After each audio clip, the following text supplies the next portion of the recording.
Umesh, very good morning. ഈ ലൈംഗിക പീഡന ഭ്രൂണഹത്യാ കേസുകളിൽ ഒളിവിൽ കഴിയുന്ന രാഹുൽ മാങ്കൂട്ടത്തിനായി തെരച്ചിൽ തുടരുകയാണല്ലോ പ്രത്യേക അന്വേഷണ സംഘം. ഒപ്പം തന്നെ സൈബർ അധിക്ഷേപ കേസിൽ രാഹുൽ ഈശ്വർ ജാമ്യം ആവശ്യപ്പെട്ട് ഹൈക്കോടതിയെ സമീപിക്കാൻ ഒരു സാധ്യതയുണ്ട്. ശബരിമല സ്വർണ്ണക്കൊള്ള കേസുമായി ബന്ധപ്പെട്ട അപ്ഡേറ്റ് ഉണ്ട്. അപ്പോൾ തെക്കൻ കേരളത്തിൽ നിന്ന് നമുക്ക് പ്രതീക്ഷിക്കാവുന്ന വാർത്തകളുടെ അപ്ഡേറ്റ്സ് എന്തൊക്കെയാണ്? പ്രധാനമായി രാഹുൽ മാങ്കൂട്ടത്തിന്റെ അറസ്റ്റ് അത് ഇന്നുണ്ടാകുമോ എന്നുള്ളത് തന്നെയാണ് എല്ലാവരും ഉറ്റുനോക്കുന്നത്. രാഹുൽ മാങ്കൂട്ടം എവിടെയാണ് എന്നുള്ള കാര്യത്തിൽ ഇപ്പോഴും അന്വേഷണ സംഘത്തിന് ഒരു വ്യക്തത ലഭിച്ചിട്ടില്ല. എല്ലാ ജില്ലകളിലും അന്വേഷണം വ്യാപിച്ചിട്ടുണ്ട്. രാഹുൽ മാങ്കൂട്ടത്തിന് എല്ലാ ജില്ലയിലും സുഹൃത്തുക്കളും അണികളുമുണ്ട്. സ്വാഭാവികമായി അവിടെ എല്ലാവരും ഏത് ഭാഗത്തും പോകാൻ സാധ്യതയുണ്ട് എന്നൊരു വിവരം ഇപ്പോൾ പോലീസിനുണ്ട്. അതുകൂടാതെ സമീപ സംസ്ഥാനങ്ങൾ തമിഴ്നാട്, കർണാടക ഉൾപ്പെടെയുള്ള സമീപ സംസ്ഥാനങ്ങളിലേക്ക് കടക്കാൻ സാധ്യതയുണ്ട് എന്നുള്ള വിവരമുണ്ട്. അതുകൂടാതെ രാഹുൽ മാങ്കൂട്ടത്തിന് സംസ്ഥാനം വിടാൻ സഹായിച്ചതായി കരുതുന്ന ഒരു സിനിമാ നടിയെ കേന്ദ്രീകരിച്ച് കൂടി ഈ അന്വേഷണം മുന്നോട്ട് പോകുന്നുണ്ട്. എന്തായാലും നിലവിലെ സാഹചര്യത്തിൽ എവിടെയാണ് രാഹുൽ മാങ്കൂട്ടത്തിൽ എന്നുള്ള കാര്യത്തിൽ അന്വേഷണ സംഘത്തിന് വ്യക്തതയില്ല. സമീപ സംസ്ഥാനങ്ങളിൽ കൂടുതൽ അന്വേഷണം വ്യാപിപ്പിക്കാനാണ് ADGP നിർദ്ദേശം നൽകിയിരിക്കുന്നത്. അതിന്റെ അടിസ്ഥാനത്തിൽ സമീപ സംസ്ഥാനങ്ങളായ തമിഴ്നാട്ടിലും ഒപ്പം കർണാടകയിലും കൂടുതൽ അന്വേഷണം കേന്ദ്രീകരിക്കാൻ സാധ്യതയുണ്ട്. അതേസമയം രാഹുൽ മാങ്കൂട്ടത്തിലെ സഹായിക്കാൻ സാധ്യതയുള്ളവർ ഒപ്പം ഇതുവരെ സഹായിച്ചവർ എന്നിവരെയും കേന്ദ്രീകരിച്ച് അന്വേഷണം നടത്തുന്നുണ്ട്. ഈ ഒരു കേസുമായി ബന്ധപ്പെട്ടുള്ള വിവരങ്ങൾ പുറത്തു വന്ന സമയം മുതൽ രാഹുൽ മാങ്കൂട്ടത്തിനെ പാലക്കാടും ഒപ്പം പത്തനംതിട്ടയിലുമെല്ലാം വിവിധ കോൺഗ്രസ് പ്രവർത്തകരും യൂത്ത് കോൺഗ്രസ് പ്രവർത്തകരും അടക്കമുള്ളവർ സഹായിക്കുന്നുണ്ട്.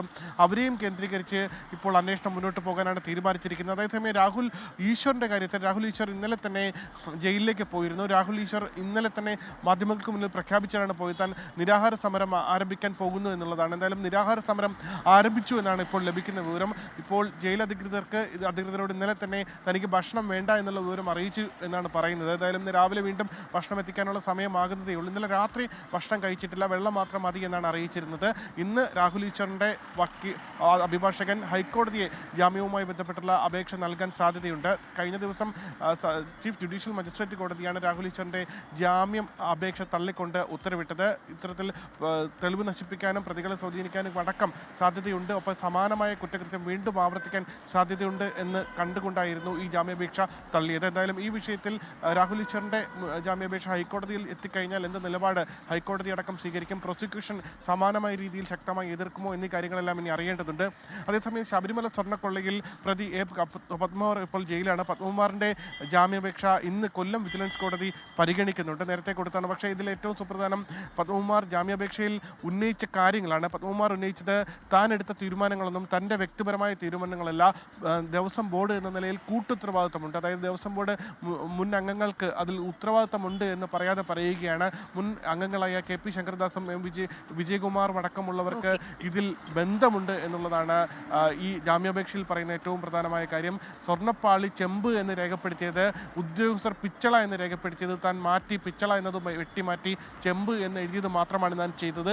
അക്കാര്യങ്ങൾ ബോർഡ് അംഗങ്ങളായ രണ്ടുപേർക്കും അറിയാമായിരുന്നു. ഒപ്പം ഈ സ്വർണ്ണപ്പാളി ഉണ്ണികൃഷ്ണൻ പോറ്റിയുടെ കൈവശം കൊടുത്തേക്കാൻ തീരുമാനിച്ചതിലും ഈ അംഗങ്ങൾക്ക് അറിവുണ്ടായിരുന്നു. അതുകൊണ്ട് തന്നെ ബോർഡ് ഒരു തീരുമാനമെടുത്തു കഴിഞ്ഞാൽ അത് ബോർഡ് അംഗങ്ങളുടെ കൂട്ടായ ഉത്തരവാദിത്തമാണ്. അതുകൊണ്ട് തന്നെ തൻ്റെ ജാമ്യാപേക്ഷ മാത്രം എന്തുകൊണ്ട് എതിർക്കുന്നു എന്നുള്ളൊരു ചോദ്യമാണ് പത്മകുമാർ ഇപ്പോൾ കോടതിക്ക് മുന്നിൽ നൽകിയ ജാമ്യാപേക്ഷയിൽ പറയുന്നത്.